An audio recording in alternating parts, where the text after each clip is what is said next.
This is a conversation that I had with a friend that I know as Vintage Buds.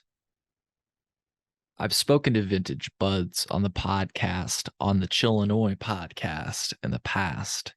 If you'd like to check out those conversations, they're great ones. And there's a reason his name is Vintage Buds, and it's because he's witnessed the history of cannabis, not only in Illinois, but in this nation.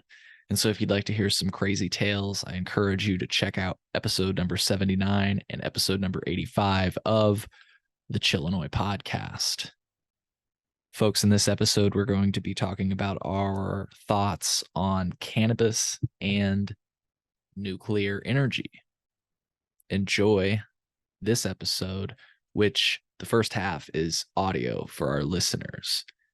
The second half of the conversation, the better half, if I might say so myself, and I don't mean that in quality, and I mean that in terms of quantity. I think the larger portion of this conversation does include moments of video. And so if you're listening to this right now, well, it may feel incomplete without the visual aid. So I just wanted to say that at the top of the episode, you can expect maybe the greater half, the end half of this episode to be in video, for lack of better words. I hope you find as much value in this conversation as I did. Enjoy the episode.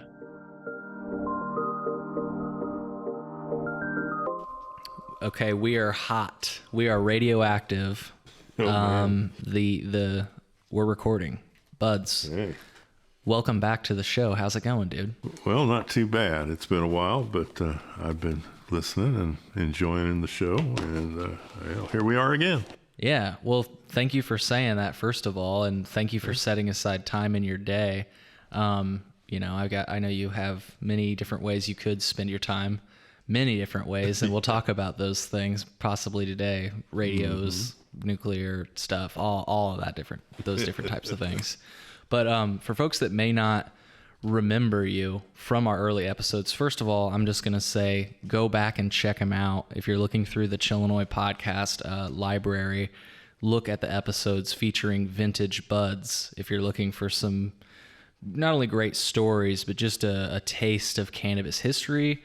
And I would even add that while we added to cannabis history, we've also talked about some things that are going on today, which, I guess we can just breach that irradiation in cannabis, right? Right. Cannabis is being irradiated, and so that's something we've talked about on the show in the past. Mm-hmm.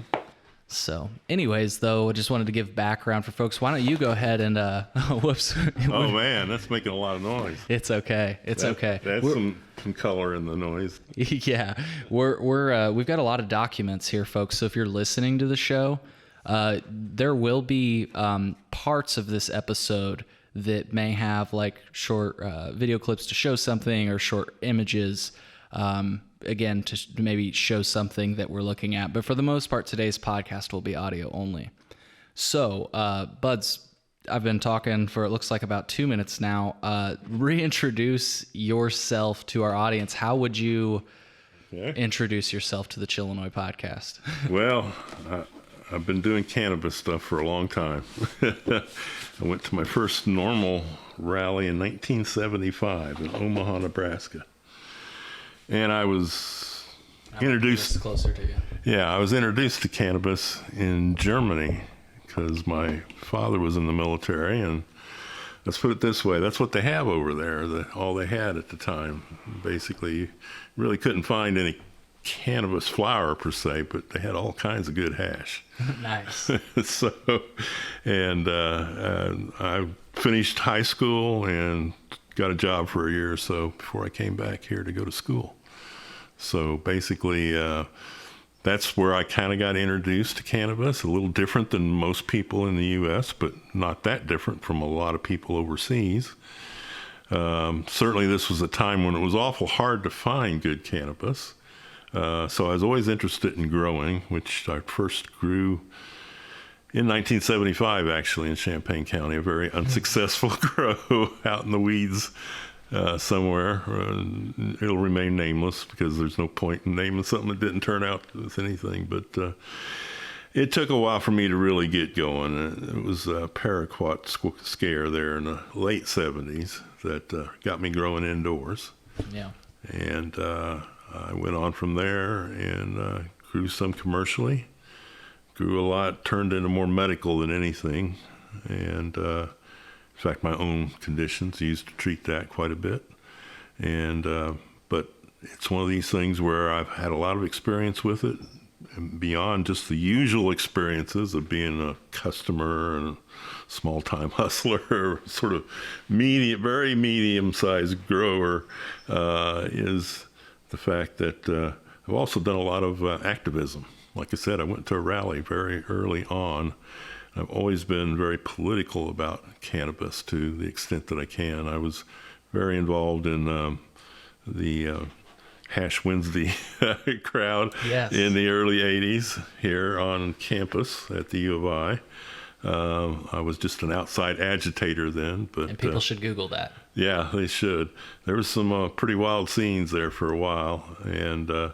But we definitely helped push the conversation further forward. There are a number of rather interesting people in the movement that started off here at the U of I. And we had early on people like Jack Herrera came through. And in fact, a lot of the info in Jack's book was shown to him by my buddy Josh, who was head of the normal chapter on campus here. And Josh didn't get credit for that. So just to make a note of that. Yeah. Jack wasn't really good with citing all his sources, but he wasn't an academic either. But just wanted to make sure my buddy Josh got credit for that because he certainly deserves it. But he got him where the right spot was in the U of I archives to talk about cannabis here in a very historical way. So we contributed that, but also several. Debbie Goldsberry, I think, is one person who's gone to the West Coast and moved up the movement, and several other people.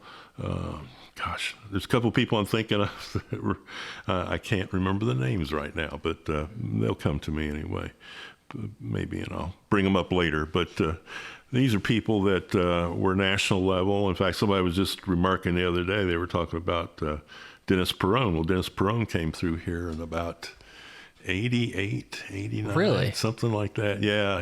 This is a pop quiz for me. Is Dennis?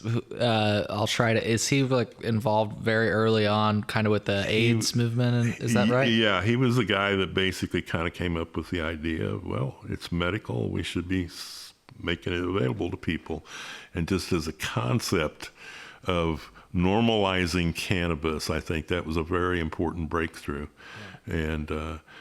Dennis was basically the guy that took the heat, got busted for it, various other things, but he was sort of the founding father of the Bay Area medical cannabis movement. So a guy who's very important, nationally also, because it's something that has made a big difference in the legalization of cannabis in practical terms. How do you get from point A to point B? Well, you go through medical cannabis first. Right. So, but we had, the normal management sort of crew and stuff, they came through on a yearly basis. Josh was pretty good about getting people through here. I met Ed Rosenthal here. That was one of the later folks that came through. So things were happening on this campus anyway, and I did my best to help, not so much organize them at the time, but supply the party, let's put it that way. Nice. And made sure that happened because there wasn't a lot of money involved, but there was a lot of good volunteer efforts, and that always deserves support.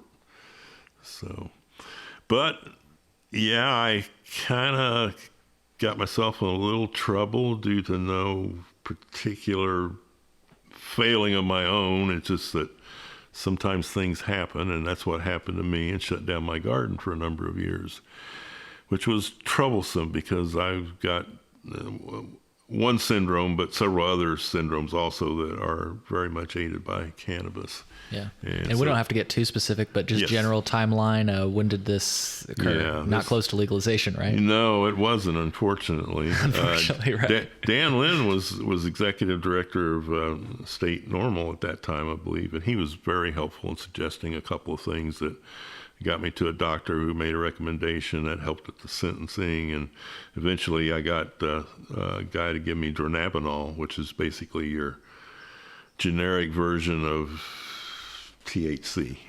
Okay, and Marinol is a trade name for it anyway. But Yeah. he gave that to me, script for that. It's very expensive. I think we were running $1,200 to $2,000 a month. Damn. For what was it?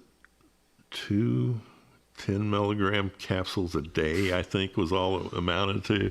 So it was Yeah, it was really very little, but it was like very much appreciated because I was found it almost impossible to sleep with this stuff in my back and everything. And so we got that reoriented, and eventually, I mean, this was the late aughts, basically. So we're still 10 years almost away from even medical legalization, unfortunately. But I managed, I guess you could say, but I was part of that weight on the system. You know, it's like, what's it prove to send me to jail or even prosecute me, other than the state is wasting resources on this, especially sick people, but, you know, people in general. And so eventually the state came around, and we are where we are now. And I mean, we can kind of laugh at it, and it's kind of sad in its own way, though, that there's still a lot of people out there that would like to bring back those days or worse. So Yeah. you have to remember that. Keep that in mind. Yeah. Yeah. Yeah, well, it's crazy. I definitely want to maybe rehash some of the history, but today we'll be talking about nuclear energy as well, which is something that as I mentioned, you're super familiar with. Before we get into that, I just wanted to ask a few things, because, Sure. like, yeah, you have really seen history, so I've got to take advantage and ask, about your perspective. First of all, you brought up the paraquat scare, which you have given, like, you've told us about that in the past, but I Right. think it's really, really, really important to remind people about what yeah. that was, who caused it. Yeah. Well, this was under good old Jimmy Carter, who was a pretty good president in a lot of ways, but he had his certain failings. And the DEA, what they basically wanted to do was to go to the source and lay down paraquat on the fields. Which paraquat is? It is thinking for the right technical word, but it's a can weed Google. killer. It's a weed poisoning, herbicide. Herbicide Yeah. is what I'm looking for. And the only thing is it's also has some relationships to certain other contaminants in, like Agent Orange, for instance. It's not good stuff. Let's put it this way. Yeah, I was looking up what they call it, a chemical compound, like you say, an herbicide. Yeah, herbicide. And it's not what you want to smoke anyway, that's for sure. The whole idea being that they could bomb a few of these fields with this stuff, kill it off. Probably couldn't kill it all, but could at least scare enough people that it would hurt the market. I don't know. I guess that was the theory, but Isn't that's just, I want to dwell on that for a Yes. moment, though. That's what I thought was so crazy. And I didn't actually get the depth of it the first time you told me until I saw it on a documentary. I was like, paraquat, why does that sound Oh, Buds was saying that. that's right. But I didn't, like, if you think about it, that is the government poisoning Yes. its people, basically. They Unashamedly know. saying, "Oh, we don't care." Yeah. So I think it's important not to only dwell on the fact that they would throw you in a cage or throw others in a cage, Yeah. but they would try to poison you and something you were Like consuming. some kind of vermin. Yeah. If you think about it, it's really, it's disturbing. Let's put it this way. Well, basically what happened is they didn't succeed very well, but they did inspire a lot of people to start growing themselves. Yeah. So it was about this time that you really saw an explosion in advertising for grow hardware, grow aids, whatever you want to call them in high times. All of a sudden there's people that, hey, I need to get some of that stuff. I'll do it my own way. Don't have to worry about anybody poisoning it with paraquat. And in fact, that's pretty much what happened. Was all these plots by the government that they somehow think, well, A to B to C, and we got the problem solved.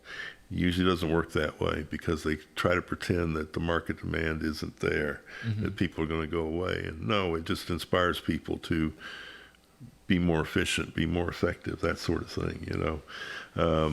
So that got me solidly into growing.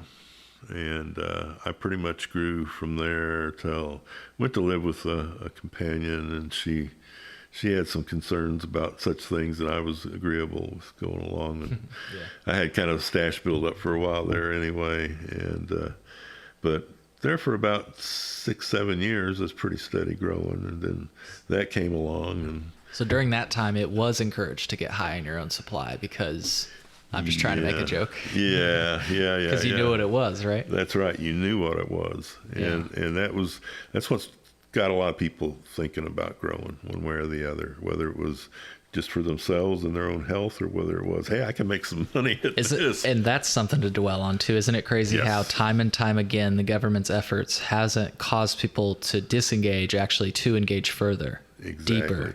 That's why, I mean, they've got these policy initiatives they put out, but they are so half-baked. Not the best way. Yeah, is it any surprise we are where we're at, where dope is cheaper, more deadly, and more available than it's ever been, despite billions and billions of dollars being spent on this? This is why. The government is great at coming up with punitive ideas, but they're not so good at coming up with ideas that actually work. In fact, what they tend to do is make the problem worse. And really, if you want to know why kids are dying of fentanyl, it's the government. Right. And government policies. And there's ways around that, but we got to get outside this box that we've thought ourselves into. Like, yeah, we'll do anything. The drugs are so bad, it's worth taking any risk, doing any stupid thing just in hopes that no, it's not. Right. And that kind of attitude is really a large part of the problem. Yeah. Yeah, that's a big one there. I want to go down that one, but that's a big conversation. But I think, to put it shortly, we should legalize drugs, because if you know what you're consuming, which that's the issue right now, you don't. And then some of these people who are just trying to make a buck cut it with fentanyl, and that's a bad recipe for disaster. Really quick, again, just to kind of open this with a little repace of history. As you said, billions of dollars are being made. I think last year it was $1.6 billion in adult use sales. It is important to compare that to Michigan, which was $1.8 billion in cannabis sales. Many people point to Michigan as a failure because they have so many licenses, right? Only the folks that don't want everybody to have a license that wants one feel that way, as far as I can tell. Yeah. But they make a lot of noise. Yeah, they do. They do. And like you say, it's only the people that would be faced with that competition that are complaining. You know who you don't hear complaining is consumers in that market. That's right. Who have a choice between competition, healthy competition. Anyways, though, I wanted to ask about the state of where we are today. You mentioned you started this before the Cannabis Control Act of 1978, which for folks that are listening and don't know, it is what established the original set of graduated penalties for cannabis. So to put it shortly, you have this much, you get in this much trouble. You have this much, a larger amount, you get in this much trouble. Yeah. And it gets bigger as you go. Again, to put it kind of shortly, I wanted to ask you, a lot of those policies, actually a majority, I would argue, are still in effect today, post legalization. I say in air quotes. How do you feel about that as somebody who has been subject to these policies? I mean, you could literally get in trouble for those same things today, and nothing's changed. Yeah. Well, what those are about is making a number on a scale represent intent. Because in our legal system, you have to have not only opportunity to commit a crime, but you have to have criminal intent. Well, they never really question that when it comes to drugs. They just say, well, if you have so much, that shows what you intend to do with it. And it's like, I might have a pound of reefer, but I'm not necessarily going to go out and be selling it to kids at the playground or anything. I mean, for the most part, not. People don't do that sort of thing. And it's really kind of ridiculous. I mean, because the whole thing is set up to just sort of make sure that the cops still have plenty to do when it comes to cannabis. And that's part of the problem here. And, here's an observation, too, because Minnesota recently legalized. And guess what the limit is there for individual possession? 2 pounds. Yeah, weird. Well, not so weird if you take into consideration 2 words. George Floyd. Okay. Up there, they've done a lot of thinking about that. I'm not sure they got all the answers to all the questions and got all the right thoughts yet, but I think what that was clearly about was the legislature saying, the cops don't need to be involved in all this. Yes. I mean, we have alcohol, which is a far more dangerous substance. Do we have cops involved in like counting how many beers you have left in your 6-pack? No, they're just worried about whether you're intoxicated or not. And of course, that's a little harder to tell with cannabis, but if you have a hard time telling somebody's intoxicated, that's probably a pretty good sign they're not really that intoxicated, or at least in a legal sense, in the sense that, that they're making really bad, stupid decisions. So we really have to get away from both the alcohol model being applied to cannabis, and then even that going far beyond that model in terms of its severity and stuff, and the assumptions it makes about what you have, depending upon what you have in your bag. Yeah. I mean, cops want to, come up with some thing about dealing is still illegal unless you're one of the big weed or somebody with a craft license or whatever.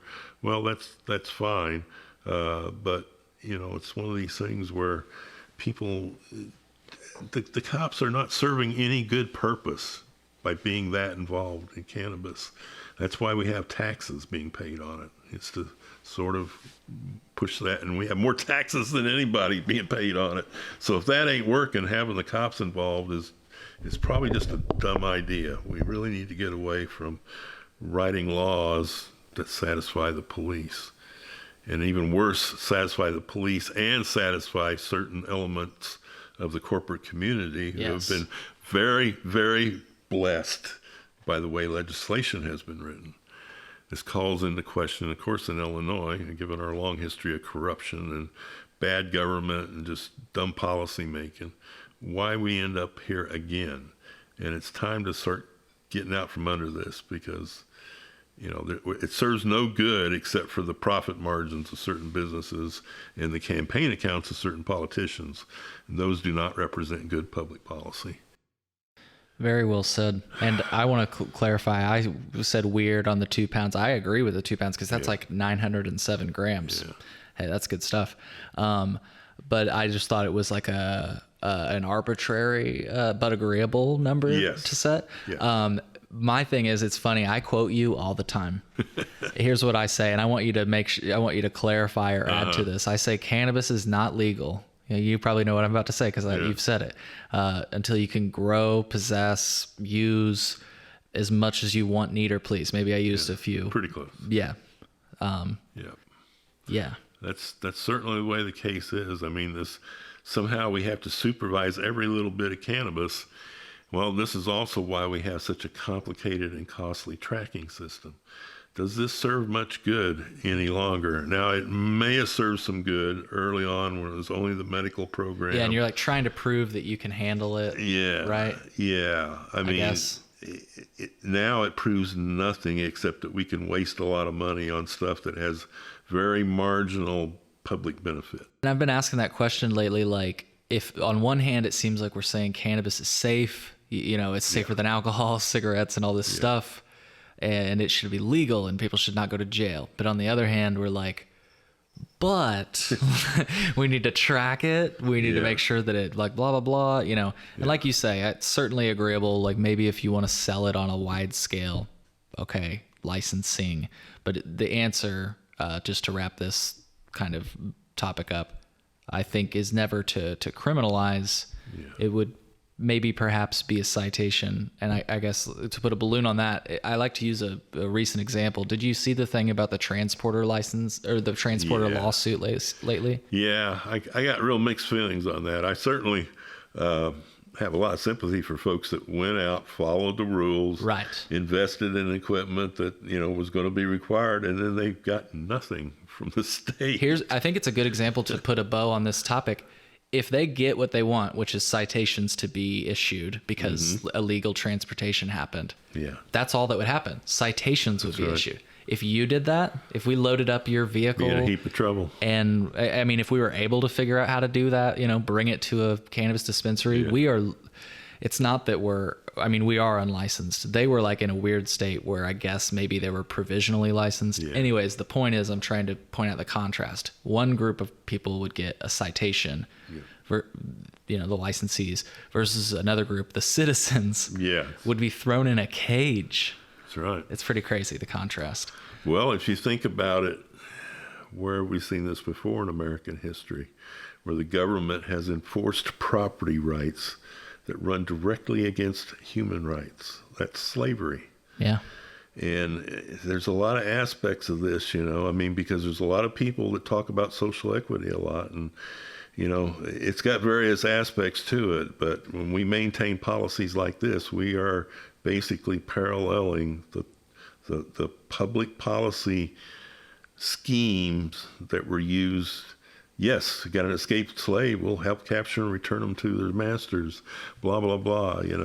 Plessy versus Ferguson, all kinds of different things, dumb decisions that came out of that. If we look back at them now, well, we can look at these right now and say they're dumb decisions that were in this. I've been asking that, and I've been wondering that, if we're trying to address social equity, wouldn't that start with ending the policies that started the cycle in the first place? That's right. And it just seems, like you say, it's like on parallel, we have this public policy, but we're continuing the cycle. It's like the cycle continues, and so does the need for social equity. Yeah. This brings me, that kind of wraps up that topic. I wanted to, before we go to nuclear energy and stuff, you brought up Dennis and social equity. And one of my friends, his name's Philip, he comes on the show sometimes. He recently, and maybe he's even said it on the show, but he asked me about, social equity, and he made a really interesting pitch. It's funny you bring up Dennis. He was like, he thought maybe like LGBTQ should be involved or included because that was an essential part of what was going on in the Bay Area. It may seem like something that you have to remark upon outside of the Bay Area, but for people in the Bay Area, that was just a given. That was a powerful force already, and made more powerful by the AIDS crisis, basically. And that's what they were fighting against, was the AIDS crisis then. In the late 80s, things were not going so well in the AIDS crisis, and this was one of the bright spots. This was something that would keep people alive, literally. Yeah. And that was something more than what the forces of medicine, science, and research were able to accomplish at the time. And I realize what I'm proposing would be maybe hard to write into a state application, because the application to qualify for social equity, you either are charged with a cannabis crime, you live in a disproportionately impacted area, or you're working with somebody that catches one of those criteria. And they've added some, like if you're a victim of gun violence or whatever. But I feel like I'm not saying it's not still a solid proposal that LGBTQ should be a part of it, but I want to acknowledge that maybe it's hard. Like, how do you prove that? I don't know. I'm just saying that we should rethink our definition of who qualifies for that. I'm not saying I don't agree with providing funding for those people and ensuring their success, I suppose, because they have been disadvantaged, but it's like, maybe we should expand that definition. Yeah. Well, here in Illinois, I think a lot of that's flown under the radar because we haven't had those sorts of dramatic community-wide issues that were much more obvious, obviously, in California, the Bay Area, and places like that. But nonetheless, they still existed here. I can tell you. I had friends that were gay pot smokers back then. It's wasn't that unusual. It is part of that culture. That's right, part of that culture.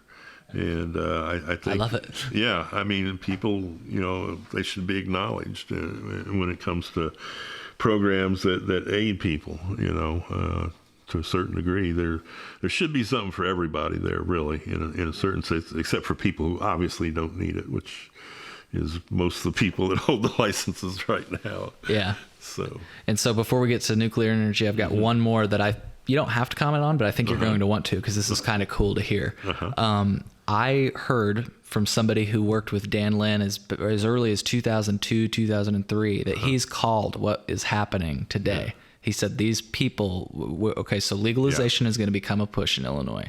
And what these people are going to push for is a market that's limited, and they are going to artificially keep the prices up, keep competition out. Apparently he was calling this as early as 2002 or 2003. I just got to give him credit where credit's due. I would believe it, because Dan was, from my talking to him, I mean, I can't speak that early in terms of that person's specific comment there, but I do know that time I bumped into Dan, certainly he had a fully formed view of how things like that were going, and I think he was pretty much right.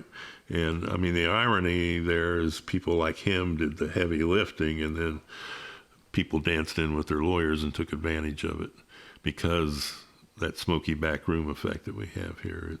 It wasn't because I hear comments sometimes about, oh, those activists let us down, they got things legalized, and then look where it ended up. And it's like, they did the best they can. They have to have the public out there pushing behind them, because that's what we have, is the numbers. We don't have the money.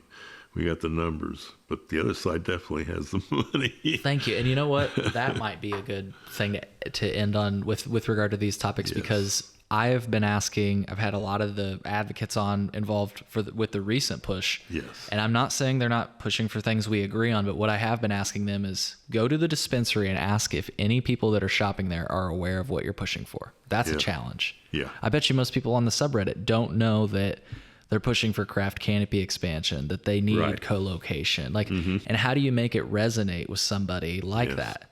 Well, I don't know if you saw that the Illinois craft growers came on, but their number one proposal was right to grow. And that just triggered me, because they have the right to grow. What they don't have is the right to expand their canopy yet without whatever they need to do that. Right. And so I was like, you should pair that proposal with the right to grow, which we don't have. Yes. So if you don't have the money, which they acknowledge, they do not have the money that all these big companies have to lobby. Yes. Okay, well, like you just said, let's bring it about the numbers then. That's my last pitch for our advocates and activists out there. How do you pair these industry proposals, which I know you need, with something that would actually bring about what Buds and I know is cannabis legalization? I feel like if you want the energy you had in 2019, that's how you got to do it. Say, hey, it's not actually legal until it's legal, right?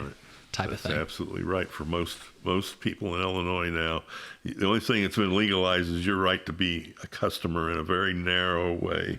For a few companies that have been very blessed by the law. And as we've highlighted, that legal, like you just said, it's very narrow, because the moment you get into your car, technically speaking, you're out of compliance with the law, because it's not in an odor-proof container. The way it's been written so far, it's ridiculous. But it's crazy.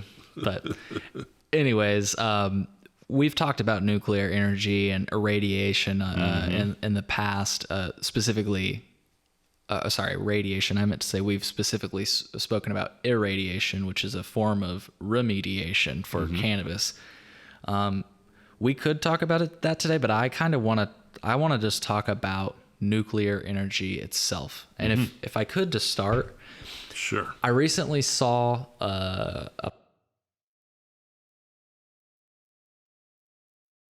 Okay, so we're back. We needed to get a drink. Wanted to talk about nuclear energy. I recently saw a piece in the media that basically, it made me want to re-speak with you, and it made me realize I've not gotten into the depth of nuclear energy with you, or into the atoms, if you will. I don't know. I'm not good enough to make a pun. I'm not smart enough about this subject to make puns yet. But I basically, the pitch this person was saying, and you might be familiar with this individual, Oliver Stone, a documentarian. Right, Oliver Stone, yes. Yeah, he made this documentary yet, which I admittedly have not seen. I was hoping to see it before we got together, but between class and everything else I'm doing, it didn't happen. But I kind of heard his pitch, and he basically said that maybe as a society, we don't really understand nuclear energy. And in fact, he took it a step further, or they took it a step further in the conversation that I was watching, that maybe in fact, kind of the comic book energy, the way that we describe it in comic books and in media has really, similar to cannabis, kind of misinformed us, if you will, on nuclear energy. And I'm curious, do you want to just start there before or how do you want to start this conversation? Well, I haven't seen Oliver Stone's latest there. It got me curious now what exactly he is saying, or the point he is trying to make. It sounds like, to put it in a bottle, he's saying nuclear energy is good. Not so bad, yeah. It's not so bad. We've been led to believe that it is just a horrible option. And it's like, well, maybe it might be the answer to our issues. Yeah. So. Well, I just happened to bump into, I'm trying to remember what the name of a YouTube influencer. She was just all up about how we've just been so misinformed about nuclear energy that, we got enough, what did she say, atomic waste for 150 years worth of energy. We just process it and stuff. And she goes on and on about how great this all be, how easy it is, it's all proven technology, blah, blah, blah. She does finally slide up to the point then, and well, there's sort of one problem, though, is there's this plutonium stuff in it. Well, yes, that is a problem, because plutonium is exactly what you need to make nuclear weapons with. Yeah. And anytime you process nuclear waste from your typical reactor, you're going to get plutonium, because plutonium is created in the process of the fission of uranium atoms. You create plutonium-239. And it is sort of intentional in some cases. For instance, when you have a breeder reactor that's set up specifically to produce plutonium, you don't have much of that anymore. That was sort of a Cold War thing. I mean, probably North Korea has one of these, probably. We're actually rebuilding some of ours because we think we need to do this for some dumb reason. Who knows about the Russians? They've probably been working at it too. But it's one of those things where they've got all the weapons grade plutonium they really need for a long, long time. So it doesn't make a whole lot of sense other than demonstrating we can do it still. But plutonium-239 is preferred to make nuclear weapons out of, because if you make them out of uranium, when you go to assemble the pieces into a critical mass, it's more difficult to do that with uranium, because it tends to want to blow up and disassemble a lot easier. The way that the power curve happens, to use very unphysical descriptions, because Sure. I deal a lot with science, but I don't always necessarily have exactly the terms in front of me anymore since I got a little older, so bear with me. But in the process anyway, is you make this plutonium in all these reactors, and that's the problem, is who is going to control that plutonium? Because basically you got fissile material that you can easily make nuclear weapons with. And so it's the sort of thing that, yeah, you could make a lot of fuel out of it, but the control of some of the other byproducts has to be closely taken by governments. And in fact, on a world basis, there are agreements not to do this because of this very problem. And that's where the U.S. by policy sits now, is we don't want to do this because of the fact that it does create fissile material that's easily accessible. And that's part of really the problem with the whole nuclear energy thing is people are saying, well, this is financially viable. Well, it's never been financially viable. Nuclear energy, at least the peaceful uses, and of course the military uses, have always been subsidized by the taxpayer. Otherwise, nobody would do that. There's just not enough income from what they produce. But what it is something that the government wants very much. In the case of nuclear weapons, that's obvious. Peaceful use of nuclear energy, it's not quite so obvious. And really where that came about was in large part to sort of put a ribbon on everything else that nuclear energy is.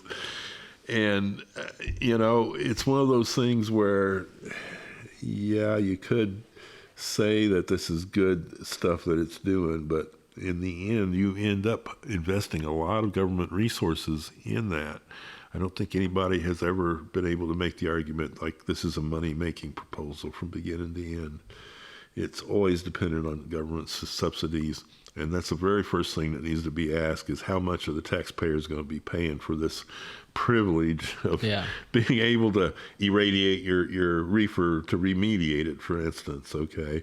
I mean, I'm sure the companies that sell that stuff have a price on it, but that price probably doesn't really reflect anything about anything except them making money off of it. Mm-hmm. It doesn't reflect what the true cost is. It certainly doesn't reflect what the cost to the environment is, because these are operations that, although they've cleaned them up over the years, the mining of uranium is pretty dangerous because it gives off this stuff called radon, which is a gas that's radioactive and can be breathed in.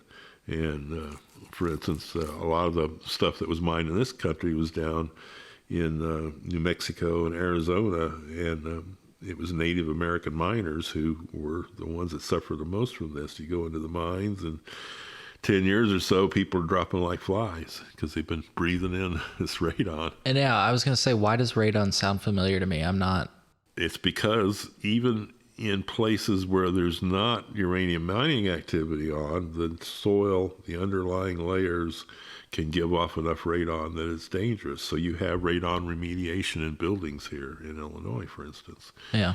And it's just certain areas just have the right geology, I guess is the thing to say. And if it's above a certain level indoors and you've tested and you know about this, then you really technically are legally supposed to both remediate it, which is they put in a fan that pulls it and shoots it outside so it keeps it ventilated, okay? Yeah. I shouldn't do that. It's okay. And that's one thing. And the other thing is that you just quit doing whatever it is you're doing, which, of course, is not what the people who are wanting to remediate reefer with radiation want to do with it. They want to keep on doing that. Sure. Which is not to say that is immediately in itself creates hazards. I mean, I don't want people to get the wrong idea here that they're breathing in radioactive dope and it's going to poison them or something. That's not the case. The radiation isn't in there. What it is it supports a system that's pretty dirty, inefficient, government subsidized, all the things we would criticize almost any other system for doing.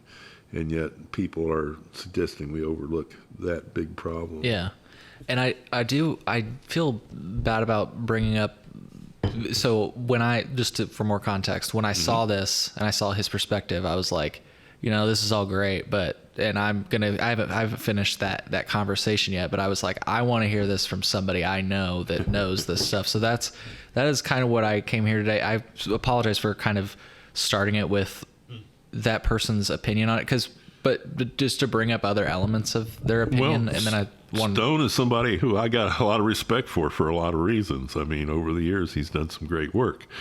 On this one, like I said, I'm not quite sure where he was going with that, but I kind of imagine, based on where I've seen other celebrities lately, there's been a big push to improve the image of nuclear power because people see it as a way out of global warming. That's what he was basically pitching. He was like, he was saying that he's like, oh, people are overstating like what happened in, God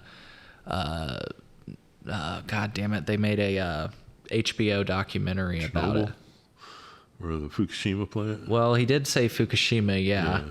But I think, yes, Chernobyl. He said that, yes, people died in Chernobyl, but that arguably is caused by a government that just sent them in without the proper, Well, but the other thing, really quick, just to throw out a few more points he made, he was like, you look, and I think these are probably some of the points you hear from these celebrities you're talking about, where they'll be like, okay, people want to say nuclear's dangerous. Well, let's talk about all the deaths caused by the fossil fuel industry and the current state of how we get those things, right? So they point that out. And they're like, if you look at the number of people that have actually died from nuclear energy, they make that case. So let's actually, I was going to say, if you want to start there, but the way I intended was to start with nuclear energy, but maybe it is more apropos to talk about some of the current arguments for and against it, and then maybe we can talk about history. I think that actually will work out pretty well. Might work out, yeah. Here I would say that basically, yeah, you can say that about those other things, but those are things that people engage in normally and naturally. Yeah. And Bud, sorry, you're talk to. Yes. There you go. They happen to come along naturally to a certain extent. The processes and just the things that are involved with that. Yeah. That's not the case with nuclear energy. We have to make the active choice to pursue that, to seek the funding from the government to get that done. Various aspects of it are subsidized, but it's never a money-making proposition.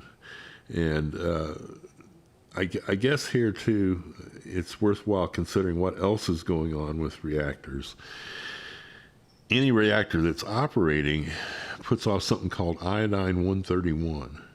This is another byproduct that ends up in the fuel cells from the fission reactions that's going on in there. And what it is this is a gas, 131 is, that can be deposited as crystals on vegetation and things like that. It gets out and it floats away from plants. Now, mostly they have these things fairly well sealed up nowadays, but this is also one of the ones that is a constant problem because iodine-131 is also one of the ones that was used for intelligence purposes in conjunction with xenon-131.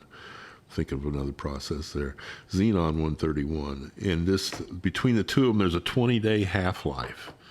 So when these are created, when a bomb is set off, you have about 20 days to easily find samples from it.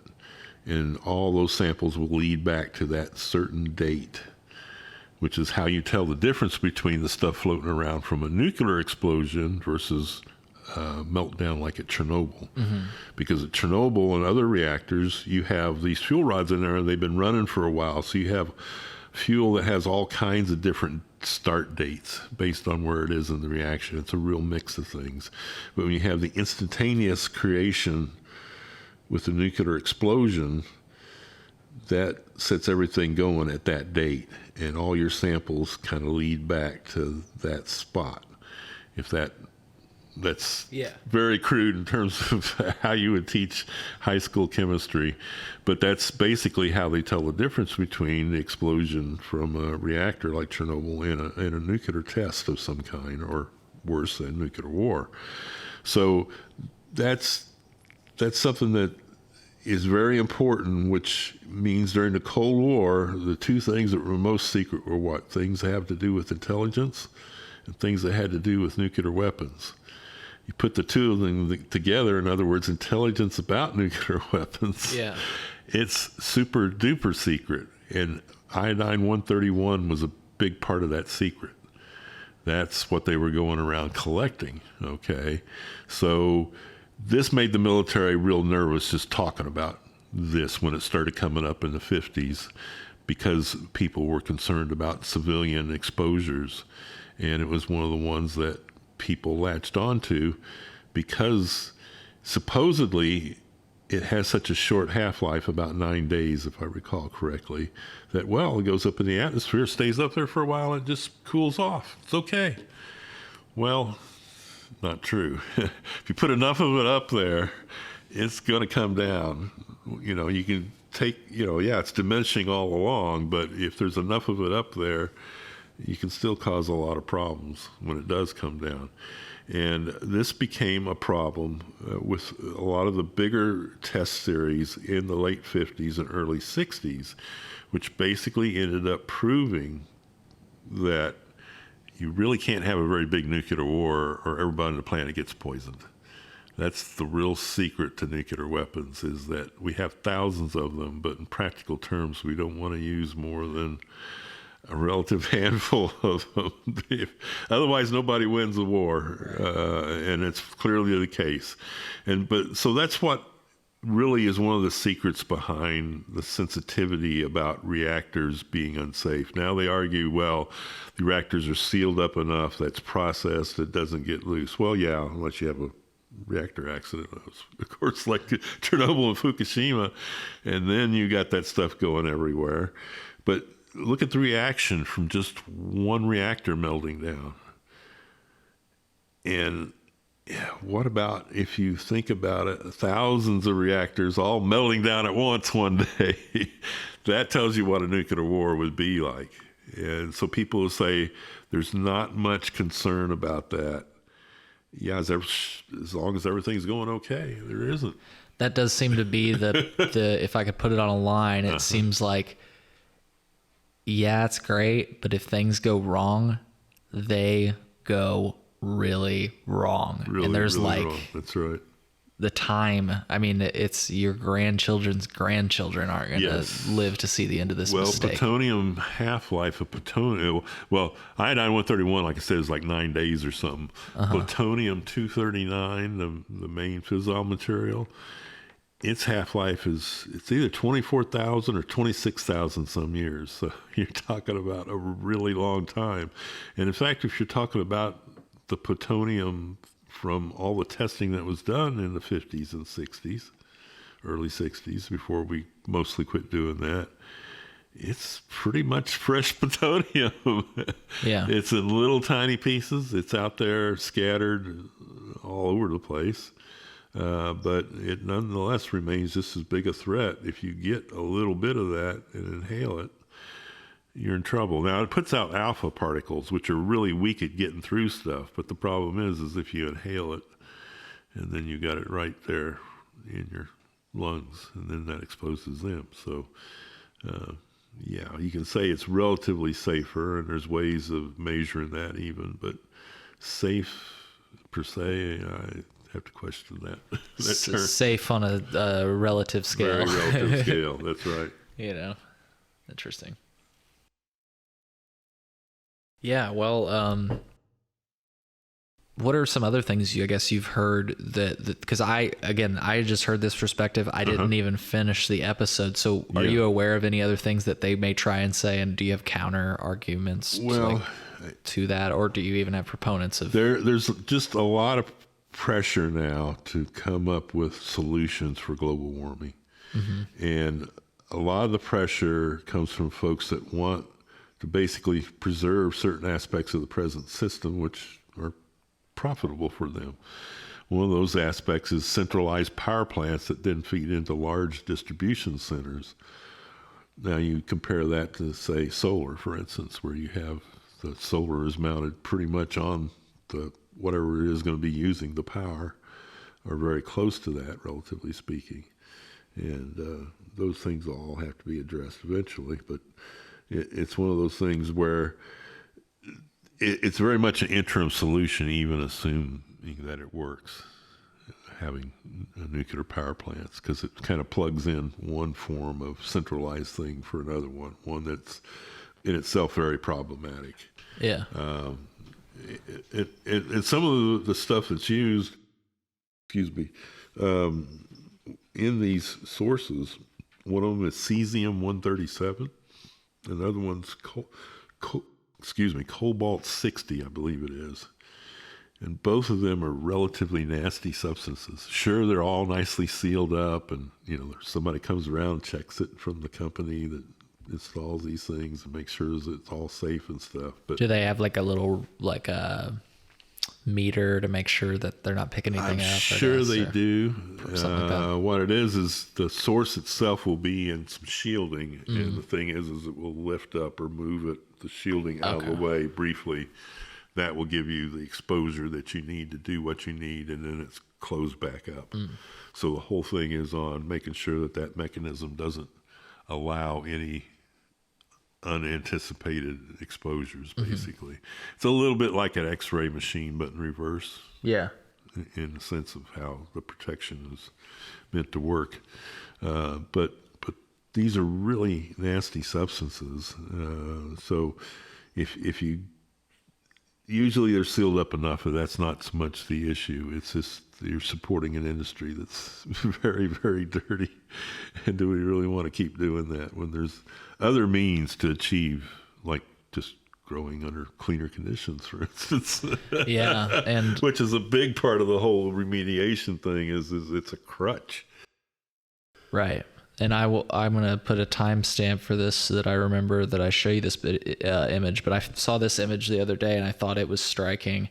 It's an image of the United States, and it shows, which states use nuclear energy, and Illinois is one of the heaviest. Before we get into that, maybe first of all, I want to give you a little bit more room in case there were more arguments for/against. I thought maybe before we got to where we are today, that would set us up to talk about the history of nuclear energy. But I guess I just wanted to give you more room on arguments for and against that you've heard, because I think it's important to talk about those things.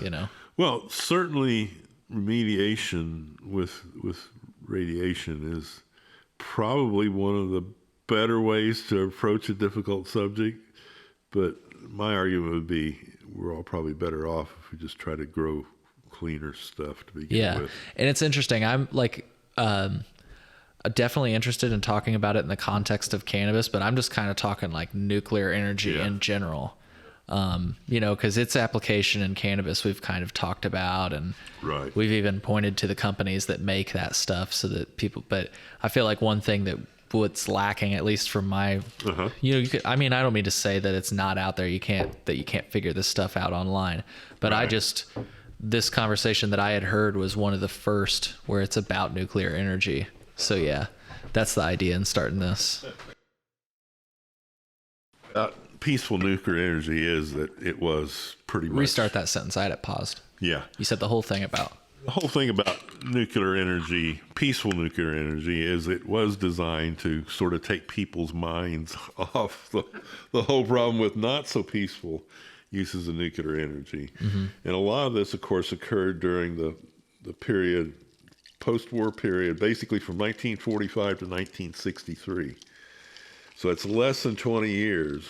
But in that time, we set off, trying to remember the numbers, something like 400 megatons, maybe more, of weapons yield. And that's in less than 20 years. Of course, if somebody had a war, you would have that much yield in this week, for instance. So that's worth thinking about right there. But you got to consider, despite everything else that went on in the Cold War, after the Soviet Union acquired nuclear weapons in 1949, it was only 14 years later that we were sitting down and signing a treaty to say, we're not going to do this anymore, setting these things off in the atmosphere. Right. They didn't really explain why. People were just enthusiastic about the idea, but it had become quite controversial. And the thing is that it not only become controversial, what was popping up was evidence that what the Atomic Energy Commission was saying about it just wasn't going to be true, that it was a problem that was solvable, that, it wasn't a problem, or however you want to define it. They just sort of folded their house and said, we're going to do this underground, which made people a lot less nervous. You still had the weapons coming out, but the process itself wasn't contaminating things so bad.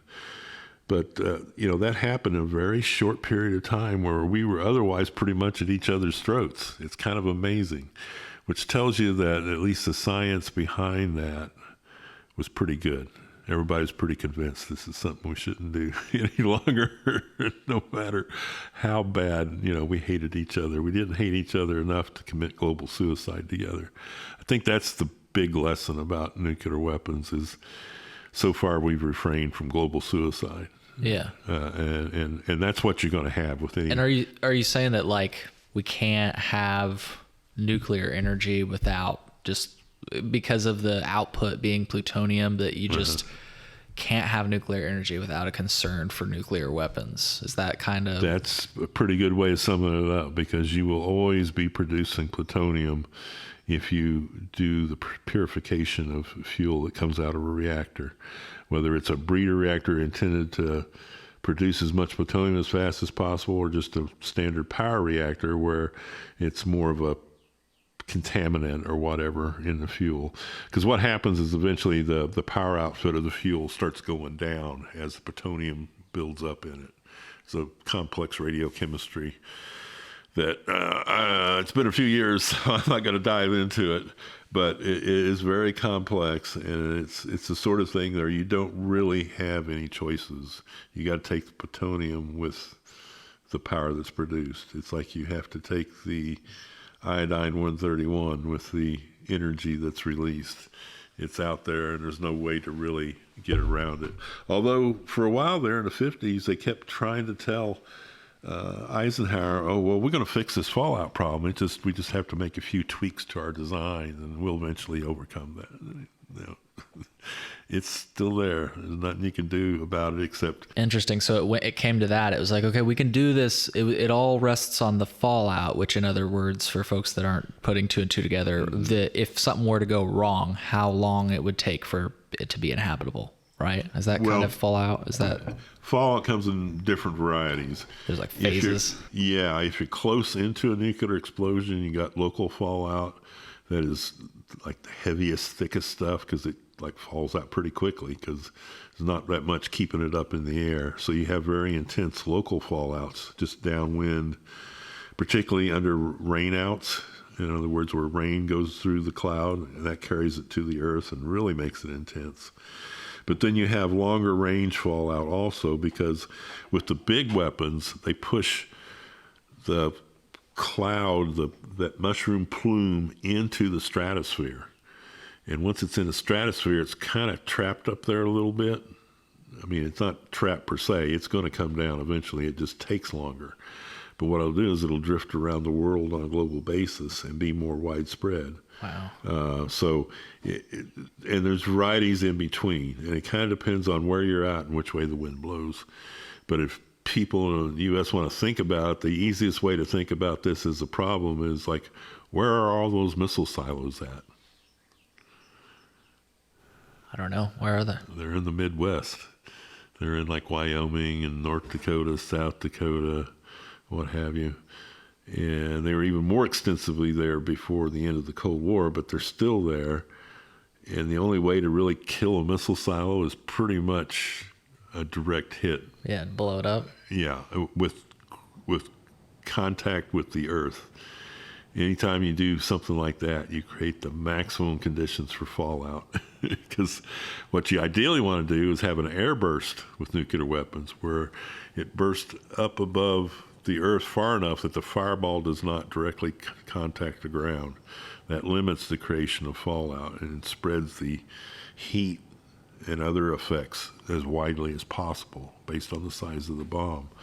But that's not what you need to take out missile silos. With them, you need direct contact shots, or even below grade fused shots, which will loft an enormous amount of dirt in the atmosphere, which will blow which way? To the east, right over the most populated parts of the country. So in a very real sense, just where that stuff is already is a problem. It has been a problem for years. Now, how the Air Force talked us all into that, I do sort of know, but we can't talk about it. Well, that would be a whole thing, a discussion in and of itself. But yeah, the Air Force, claims, oh, we need this stuff, and well, the only thing that nuclear weapons are really good for is deterrence. It discourages the other person from them using theirs on us. It's kind of like we're on each side of the table, and I got a big red button and you do too. And it's like, don't make me press this. Okay. Well, what's called mutually assured destruction, where we both think about, I could try getting it off on his targets, my targets at his side, and he'll probably hit me, vice versa, and that will go on until nobody can shoot anymore, I guess. Isn't it crazy that we're just one sociopath away from Yeah, and then for a while we weren't even actually that far away. Yeah, good point. without getting Yeah, into too much. he had the football. Yeah, he had the football. Crazy enough as that is. Sorry about that, man. That's no problem. But it's one of those things where, yeah, we're trusting a lot in human nature when we know we really shouldn't trust that much. I mean, that's why they quit setting them off in the atmosphere, because people no longer saw a gain from that. We learned, Yeah. they're big and they're nasty. It is pretty remarkable, and I'm going to knock on wood here, though, that we haven't blown ourselves up yet. Well, I think the answer there is mainly our focus has been on other people that have themselves nuclear weapons, because the only people that get bombed with nuclear weapons are those that don't have nuclear weapons, which worries me a little bit about Ukraine, because the Russians, they definitely have nuclear weapons, and the Ukrainians, well, they had nuclear weapons there at the Cold War. When the Soviet Union broke up, they got left several hundred nuclear weapons, but they said, yeah, get these things out of here. Send them back to the former Soviet Union, which Wow. is probably a good move on their part, because on the other hand, Putin might never have attacked if they had held on to those weapons. So, Right. I was going to ask. I mean, yeah. it's hard to say It's like about back that. and forth on that one. Right. Without getting too much into Sure. current affairs, but it's a good place to point that out, that, that could happen. Yeah. I mean, we didn't think that this would ever happen, but it has happened. And Well, to get into the history, I guess, since I feel like we've pretty much talked about pros and cons Yeah. pretty well. I'm gonna do a quick video to show the people what is in front of us. So I'll keep it up here. Sure. And I show this because it's not like you're I think it would be accurate to call you a nerd for this subject, but I hope you don't take that the wrong way. It's like you've got a love for it, folks. Like, you see all this stuff. This is history here, and I would love to hear you explain this for some of our listeners in a moment. But I'm showing these things to show that I picture you sometimes standing next to like a reactor, and maybe you appreciate the marvel of it, but you're like, it's not that this isn't impressive. It's that I see the peril it could cause if things were to go wrong. Would that be accurate? Yeah, that would be. It's not that these aren't modern marvels, and this is why you collect all these things. Yeah. It's not that you don't I guess. I love the topic, but I hate the idea of things going wrong. Let's put it this way, because they very rapidly can go wrong. Yeah. I mean, we saw that at Fukushima, saw that at Chernobyl. There's been some other accidents at reactors where maybe not as famous, but it doesn't take real long to have a heck of a mess. Yeah. Yeah.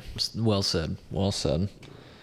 So, well, hey, where do we want to start with history? And just let me know when we want to reference documents, and I'll make sure to time it up with our recording over here. Well, this Tomboy soda bottle, I think, that you showed there earlier, is kind of a key starting point. Because this is from right after... I'm going to hold it for folks, if you don't mind. Yeah, right after World War II. I mean, atomic weapons had, quote-unquote, helped win the war. I'm not sure exactly why Tomboy was atomic. Maybe the waters were atomic. There used to be, in the old days, a lot of spas had waters that were mildly radioactive, and people sought that out. Nowadays, people supposedly still do, but more people tend to avoid things like that. Yeah. But, I mean, you wouldn't think you'd use this as advertising very far into the Cold War. By, say, 1955, saying it's atomic, people are not going to drink that. Right. Because then you get to the early 60s, I think, is this Ferric soda bottle, which is sort of a smaller brand from Pennsylvania, I believe it was. Yeah, Pottsville, Pennsylvania. Yeah. And they're bragging that the water they use is fallout free. Right. And you guys can see it under the artesian water. It says free of fallout. Yeah, that's right. That's an advertising point. Yeah. But that's how much consumers had changed just in those few years, basically. Yeah. And that had a lot to do with years in which they were developing the idea of peaceful nuclear energy. Yeah, for sure. I mean, it was peaceful, but it was also cost a lot of money to mine it and all that sort of thing, which the government always seemed to have deep pockets for that sort of thing. Yeah. But another good thing here, it's kind of interesting, is Oak Ridge. Now, Oak Ridge is one of the original plants in the Manhattan Project, and it made uranium, basically. They separated the good uranium, which is a very small portion of it, U-235, from the rest of it, which is U-238. And they use a little small difference in weight to sort it out in various ways. And this is sort of a tourist postcard, come on down. Yeah. And it's like they take some pride in their, facilities and things like that. But it's also one of those things where, hey, you can go fishing and what have you and everything. So, I suppose, you got great scenery, good climate, all that, and you got nukes. I don't know. What else is... Show some more for the audience if you don't mind. Yes, go right ahead. And even things that are familiar to us still as tourists, things like Merrimack Caverns. Well, they were advertised as a big fallout shelter in case you happen to be on vacation. And where does it say that, by the way? Like, do you... where does it say that? It's inside here, I think. Pull that up. I'm going to show them more visuals over here. Oh, yes, here it is. The Atomic Refuge. Nice. 21 miles of the 26 miles of the natural passages in Merrimack Caverns will be used for shelter against bombing. Yeah, that's right. Very interesting. So get your ticket early. Yeah. Before they fill up. Yeah, that was a discussion a lot in the early 60s, because by then the whole idea that you had to do something about fallout had sort of settled in. And the civil defense people were pushing the idea that you should have a fallout shelter. And, it's different than a blast shelter. Blast shelter is sort of like the kind of bombing you did during World War II, and you wanted to be in the basement so if something got hit, it would sort of be in between you. And if you were close enough for it to take you down, a nuclear weapon, it doesn't much matter really. But when they did make noises was when they were basically filling up with, water or whatever on the roof. Maybe I'm not making the most sense as I could with that sentence, but the whole idea being that you just need not explosive shelter, but shelter that gives you protection against the radiation. Mm-hmm. So dirt, concrete, things like that, as thick as possible, rather than just the brute strength of the shelter itself is what's important. But let's see what else we got. There's lots of stuff put out. Various ways where they advanced. Oh, yes. An atomic dime. Let's check this out. These were available. I think they first made them widely available at the 64 World's Fair in New York City. That one. Irradiated dime. Yeah. And they'd run it through a machine, and then it would package it nicely as a souvenir for you or whatever. If you measured it, I guess you could get enough energy suspected there. But got ours down at the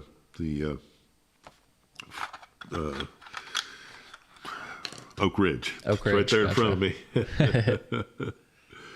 Oh, and then there's Ready Kilowatt. Getting this timestamp again. The Mighty Atom. You've probably seen Ready in several different forms. He's a guy that's around making sure that you... Oh, here's other dimes. What does Ready Kilowatt do? He makes sure that he's letting you know how cheap that new atomic power is going to be. Oh. That was sort of his era, advancing that for the electric co-ops in rural areas and stuff. Gotcha. A couple of more dimes as they come out packaged. Oh, these are the irradiated dimes. Yeah, more of the irradiated. They had different forms. I think this big blue one was from the World's Fair itself. So they literally just run these dimes through an irradiation machine? Yeah, there's like a machine, with a source in it. And so nowadays they run the weed through and then they run the dimes through. Maybe I'm just joking. Maybe that's what they do. Yeah. I don't know. Yeah. It kind of... It's funny. Yeah, it's worrisome. But here is something that's kind of special. Uh, but it shows you the experience that Americans had with nuclear energy, because it oftentimes started off as a secret, which basically that's the pin that was given to everybody. There were silver pins that were given to people with more than a year's worth of service, and then they had brass or bronze pins for a year or less of service on the Manhattan Project. And it was a way of saying, yeah, I kind of worked on that, and I can brag about it a little bit, wear my pin. But that's all I can say, basically, what it was.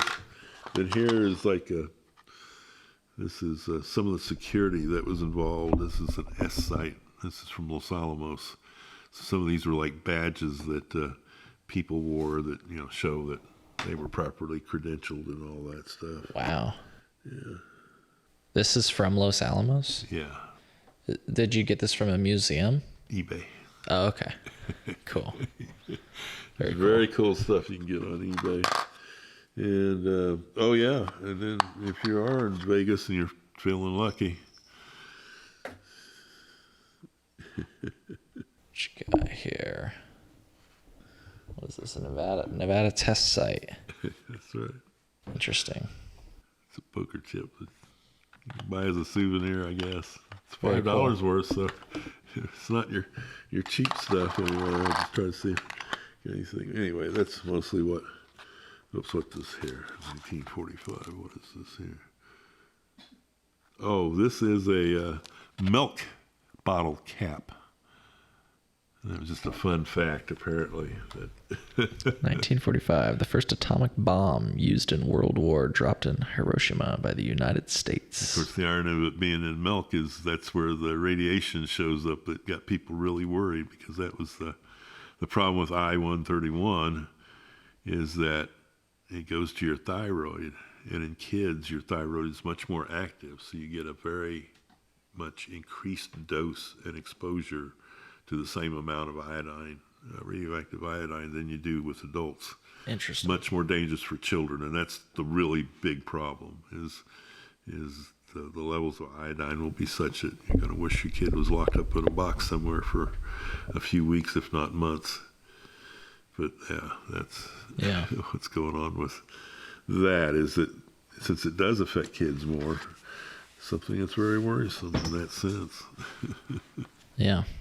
This is crazy to see this little collection you have. Yeah.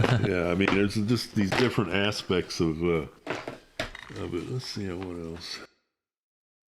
Oh, and people did think of themselves as guinea pigs oftentimes, and this came specifically with people who were in the military that served at the various tests. So here's a grand order of the guinea pigs. And of course, atomic veterans are still, working to get recognition and compensation for what they went through. And I want to reiterate for folks that are listening at this point, this is the really video heavy part of the podcast. So if you're listening and you're noticing a lot of blank air, it's because we're showing things. So showing history. Yeah. Here's... 1 second here. Get that matched up. This is from the Chrysler Corporation. Interesting. Why Chrysler? Because they helped work on the bomb. So they gave them a little book after the fact. It's just called Secret. But it tells them basically what isn't secret that they can talk about and what have you and stuff, and the basics of radiation and just all kinds of stuff. But that's one of the things. And then, of course, popular culture, then there's, of course, Lil Abner. Of course, it may not be familiar to most of the younger kids here unless they're real comic nerds. But Lil Abner was a regular comic strip in the regular paper, but he also appeared in your standard comic books and stuff. But there he is, and he's learning all about stuff from civil defense, what he's got to do to protect himself and what have you. People in America have always made use of civil defense. Even back in the days when the covered wagons were traveling west, they learned that they could save lives by having a plan for survival. That's right. Could save lives with defense.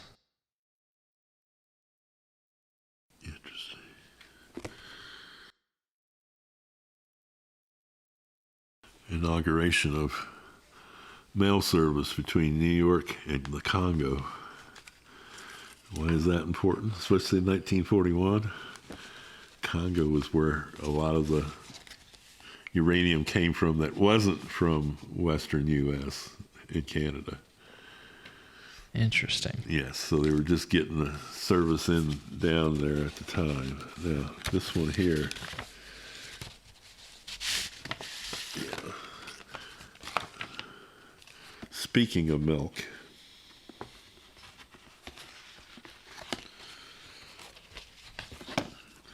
in 57, I believe it was, in England, they had a meltdown of a reactor at Sellafield. Anyway, farmers were told that they had to dispose of their milk. And these were the official orders that came down from above. Then here's a removal of restriction on the use of milk. That was in late 57. But yeah, basically here's how to destroy your product because it's going to be dangerous. And here's another letter. Restrictions on the use of milk. This is 29 October. 29 October what? 1957. 1957. Wow. Your farm is unfortunately in the area that is still restricted. The ministry regrets that the restriction on the use for human consumption of any milk produced on your farm must continue for the time being.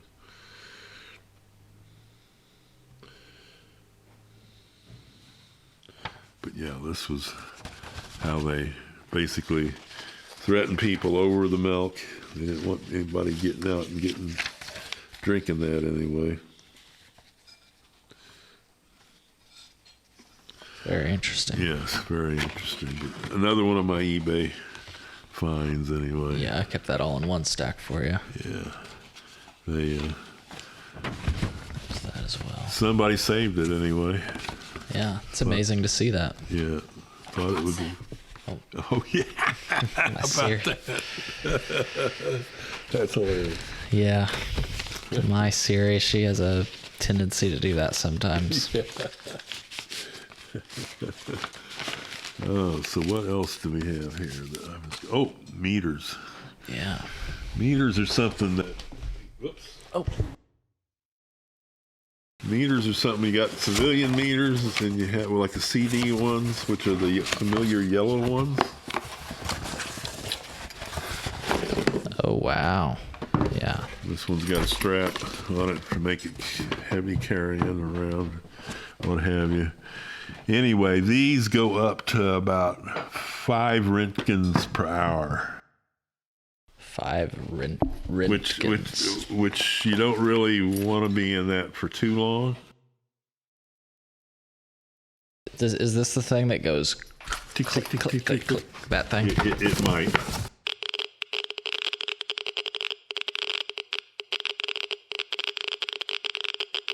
I don't know if this one makes noise or not, but it is one of several varieties of meters. Interesting. So that one goes to 5.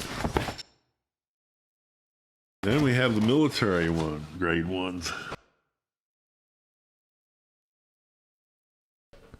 Oh, wow. Those go to freaking 500. Yes, that's right. So you don't even want to be at 5 for how long, you said? Not an extended period? Well, not what an do you mean by that? period. What do you mean extended period? Well, 5 is pretty much all you would be allowed to be dosed with anyway, even under most ordinary circumstances. But yeah, anything above 5, you're in trouble in a day. In a day? In a day, and that's per hour there. So theoretically, it could measure levels that are considerably above what's safe. This measures levels that are deadly, even. Yeah. So, I mean, this shows you how just the kind of meters you have kind of defines what it is, how you think about nuclear energy. Mm-hmm. Yeah, that was something that was interesting from the Chernobyl documentary that I do remember. Uh-huh. Whether or not it was that's one of Oliver Stone's claims, was that it was unduly dramatized. But one of the things that they pointed out was that they were like, well, the Geiger counter is only saying 5 or whatever it was. And they're like, yeah, well, yeah, exactly. It was at the top. And so they got a bigger one like you have. And it was reading at like some crazy fucking level. Yes. That's why you have to know your meter. Done. You think Legasov is wrong? How shall we prove it? Our high-range dosimeter just arrived. We could cover one of our trucks with lead shielding. Mount the dosimeter on the front. Have one of your men get as close to the fire as he can. Give him every bit of protection you have, but understand that even with lead shielding, it may not be enough. Then I'll do it myself.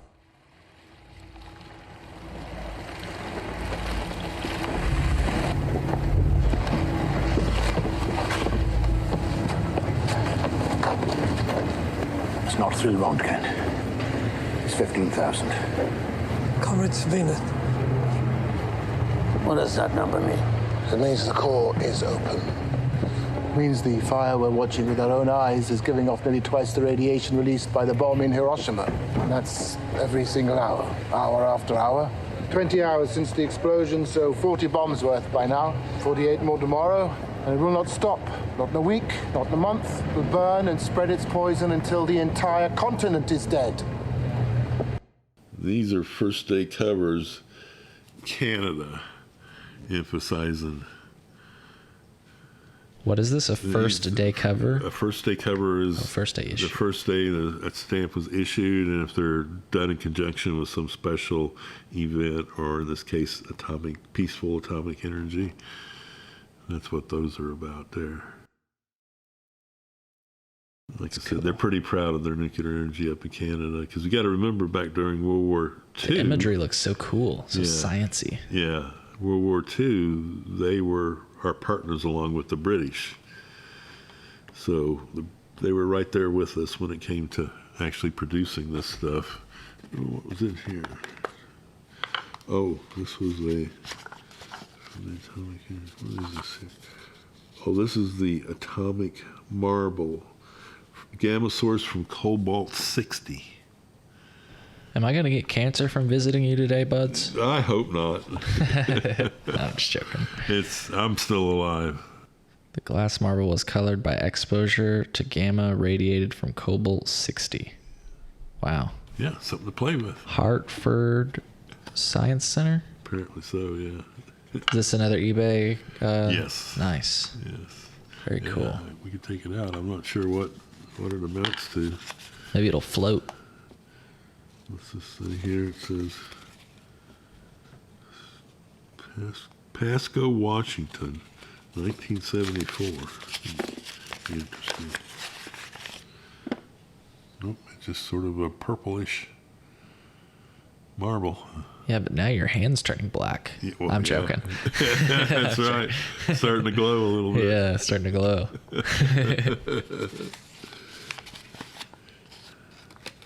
Interesting. Pasco, Washington. Of course, that's up there near Hanford, I think. So it might have been somebody who was an employee there or something or other. Oh, what else we got? Of course, then there's The Simpsons. Yeah, Speaking of popular culture, We got to show this Simpsons. got to have The Simpsons there. So It may or may not play if the button's pushed. It's so old, it probably won't. But well, what better time to try than now on the podcast? Let's see. Yeah, thank you for holding it. Okay. press it again. Hey, it works. Jimmy Jackers for you, We'll have to fight our way out.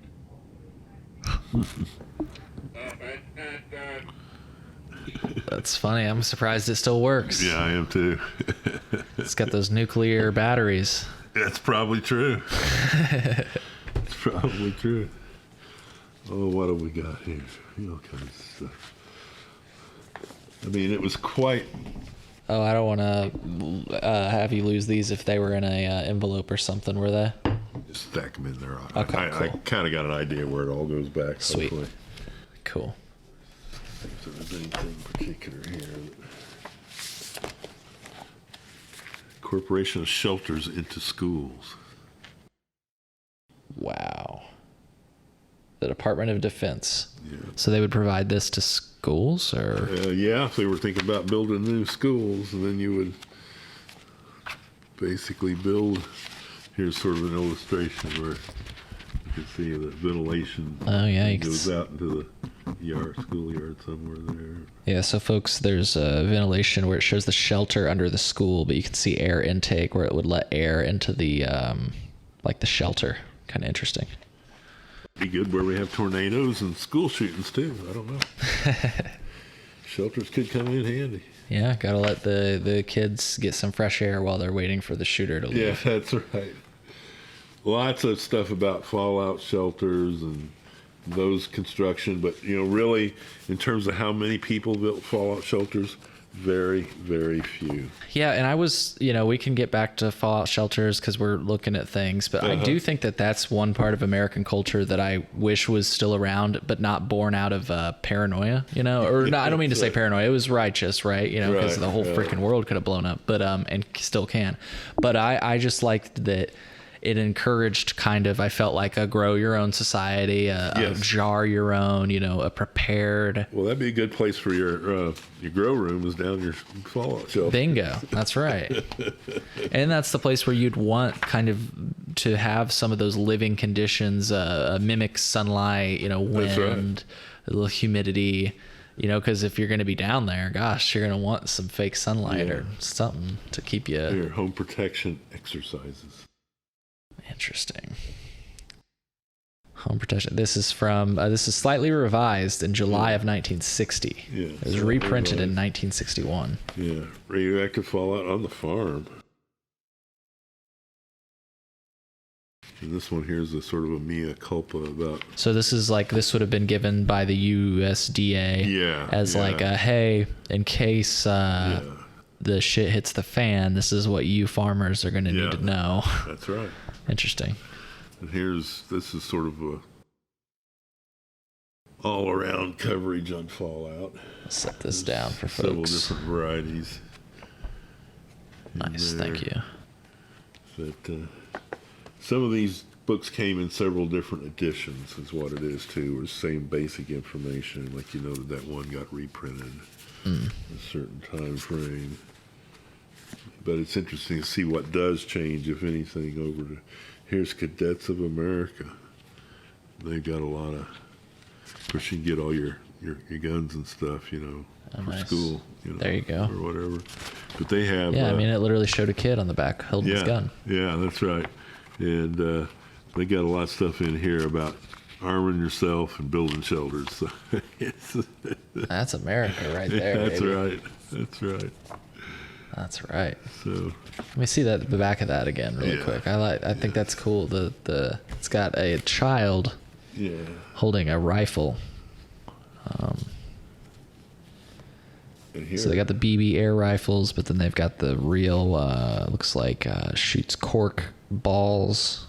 Yeah. Oh, okay. So it's not a real rifle. Shoots cork balls, just like the real thing. Yeah. I thought this was like this was like how rugged America was back in the day, just handing kids weapons. That's Damn. Right. And here's the Boy Scout manual from '65 for atomic energy. Interesting. And then a report on the Washington Conference of the National Women's Advisory Committee to the Atomic Energy Commission. I don't know, it looks like a lot of fine print, but at least women were being asked their opinion. Yeah, it was surprising for the year, Yeah. You know what I mean? It was 60s, right? 60s, 70s. And here's various air raid stuff. You hear the certain signs. If you're at home and you hear the warning, drop to the floor, get under your bed. If you're at work, you got the different situations to be prepared for. Yeah. Very interesting. Oh, the atomic philosophy. What is this? Yes. What is this? Is this a bike? It's advertising for a bike, yeah. This is atomic? Well, it's the atomic It's sort of like they were calling everything atomic. Just there kind for of a while. wink towards nuclear energy. I see. Yeah, immediate post-war. This is some sort of Boy Scout thing here. Oh, atomic pioneering. Here, Milwaukee Civil Defense Manual. A lot of these were like reprinted as a gimme sort of thing, so they're reprinted slightly different in different communities. This one's ironically for Milwaukee, which was one of the. Keep hitting that thing. I'm sorry. Oh, it's okay. No, I'm adjusting it. They were some of the last holdouts in the city actually getting involved in civil defense. Because Frank, what was his last name? He was the last elected socialist mayor in a major U.S. city. He was up there through the end of 1960, I think it was. Nuclear weapons employment. If you want to know what to do with your nuclear weapon. Yeah, let's see that. Holy crap. Wow, this just looks ancient. Yeah, it should be from, what's it say, February 63? Yeah. February of 1963. This looks like something I would find in like a file on a movie where I like figure out the secret. Like they were using element 113 to as a source of propulsion. Usually they don't get that specific, but you'd be Right. surprised. Sometimes they do. This thing's kind of cool too. Operator's manual for the area predictor. And what it is, it's a big grease pencil sheet that you would pencil in where the bomb hits, Wow. and then you would measure the drift and the relative differences. You go up to 300 kiloton bombs. Wow.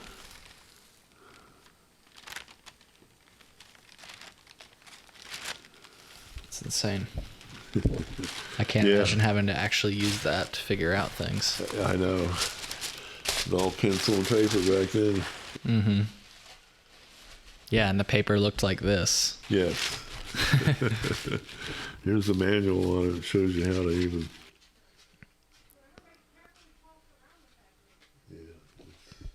Something else.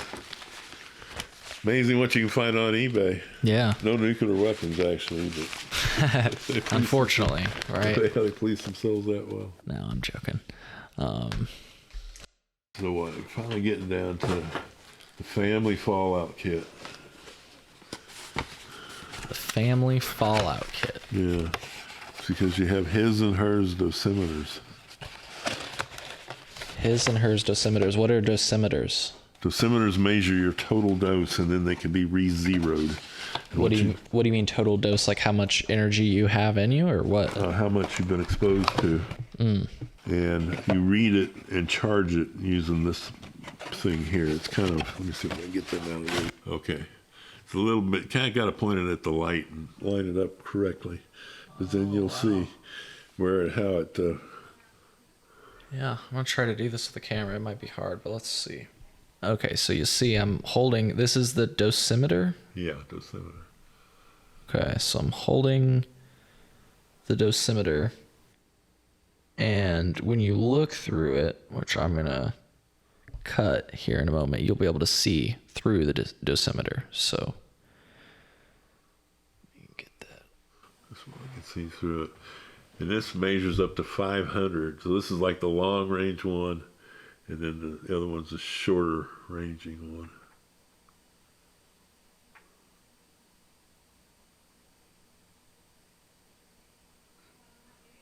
Except I don't see the little hair, which is a good thing. See that little hair under. I might be able to find a Google image for that. It was kind of hard to see. with the Yeah, camera. you probably will have to. I'm guessing anyway. Putting it in there, and then you can adjust the scale and what have you. Probably. So say that this thing charges the dosimeter. Well, what it does is it resets it. Oh, it resets it. Yeah, it's probably resets more the accurate. charge, is what you were maybe saying. Well, it zeroes it out, really. Zeroes it out, gotcha. Technically. I see. But you put it in there, and then it has batteries that. Where do you put it? Oh, you maybe this thing come off, and then you pop it in there. Get that off of there and see what the batteries are like. I didn't mean to put it away with batteries in it. Maybe in bad shape because it takes just one battery.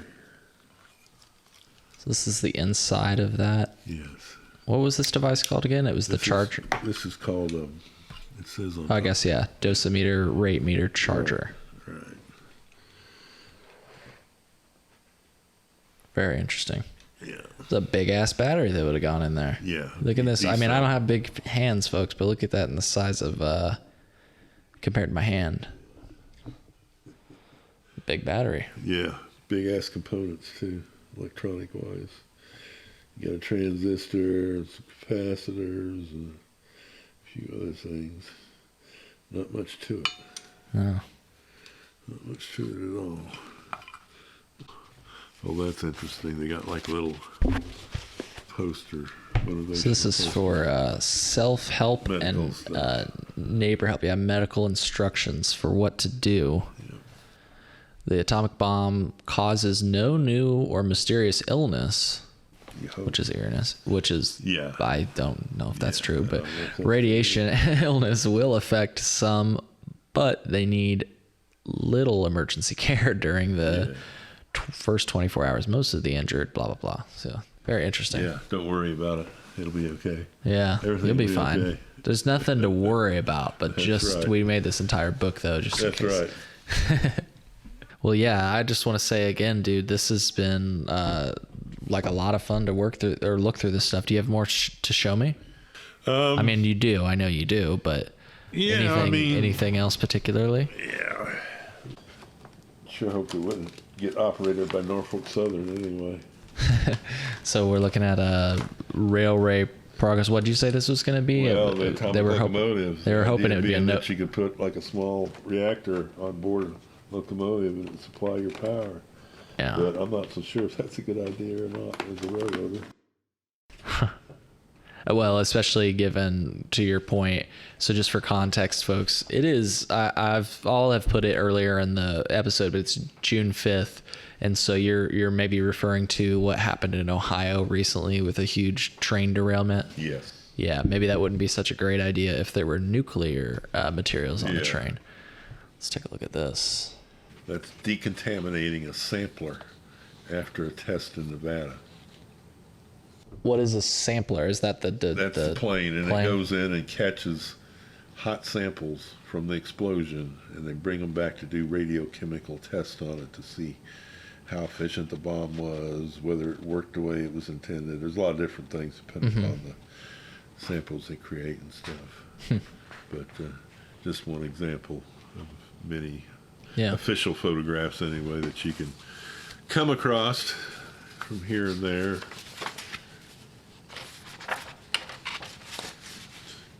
And in fact, at the end of the wings, those pods, that's your sampler pods. 1 second here, I want to get that. Yeah. So this pod here is the sampler pod. It's kind of cool. You can see the radioactive, there's a little radioactive sign on the runway. Caution, radiation. No need to worry. Just we'll keep hosing it down. Yeah. Yes, interesting stuff. Another postal first day cover image. So what's this again? You said a limited nuclear test ban treaty. Yes. The anniversary of it, apparently. Interesting. I think this was originally signed in '63. Yes. Very clear if you go back and you look at For me, you said the whole Atoms for Peace program, which was the international peaceful applications of nuclear power that was promoted by the U.S., was very much a conscious counterweight to the concerns globally expressed about fallout from nuclear weapons and from testing itself. Yeah. And that's the beginnings of this program, and in a lot of ways, it hasn't gotten that far from the tree yet, anyway. Yeah. If you think about it. With these sorts of things. So it may not have been atomic. So what? Say that again. This was, I think, World War II. So we're talking conventional bombing. Very interesting. But it may have. What is that supposed to mean? Block mother here. Well, that's somebody will be here in case they start bombing. Everybody else is at work. We need somebody to go to. Oh, so that's like the mom. Yeah. Huh. Oh, so like because it was so involved in the culture, it was like, hey, Yes. this That'd is be the on block like mother. the gate- Shelley's gonna the take gate care of post it. there, yeah. Interesting. You have various things from Atomic Energy Commission.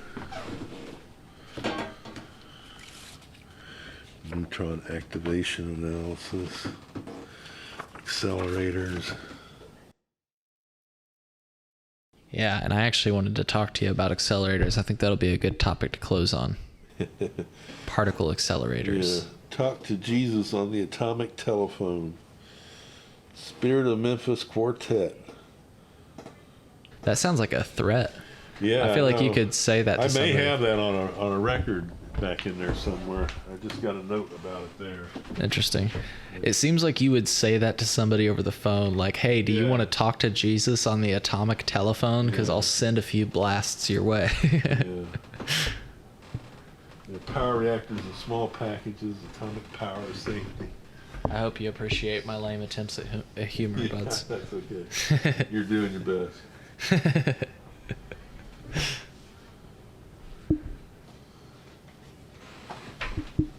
Hell yeah. This is underground installation sites and geological formations. So that's probably from digging holes, putting fallout shelters in. Interesting. And I want to ask you, how long have you been collecting this stuff? About 2000. Cool. This is like a full complete kit that the guy wrote in. Kenneth W. Gardner. All about learning how to run the meters and stuff. Kept like this whole book Very interesting. together on that. Not sure whether it's about fallout shelters or just some crazy stuff. I don't know.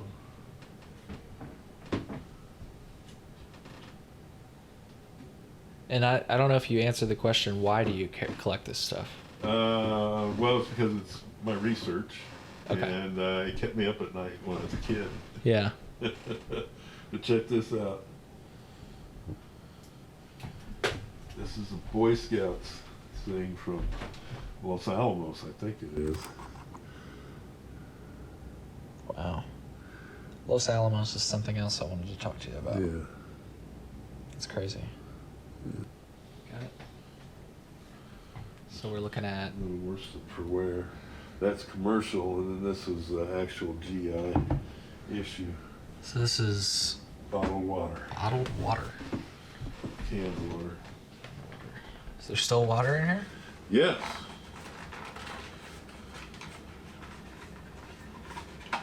Wow. Belleville, New Jersey. This is Vaseline. Oh. Might need that. Yeah, let's. Now, is this packaged a certain Yeah, way? civil or- defense is what it is. Okay.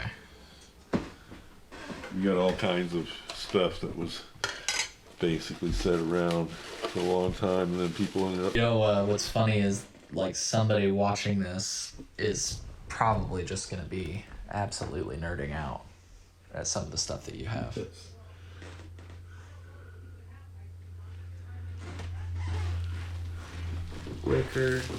Liquor up here, cold chaser down here. Yeah. Oh, I see. Atomic mixer.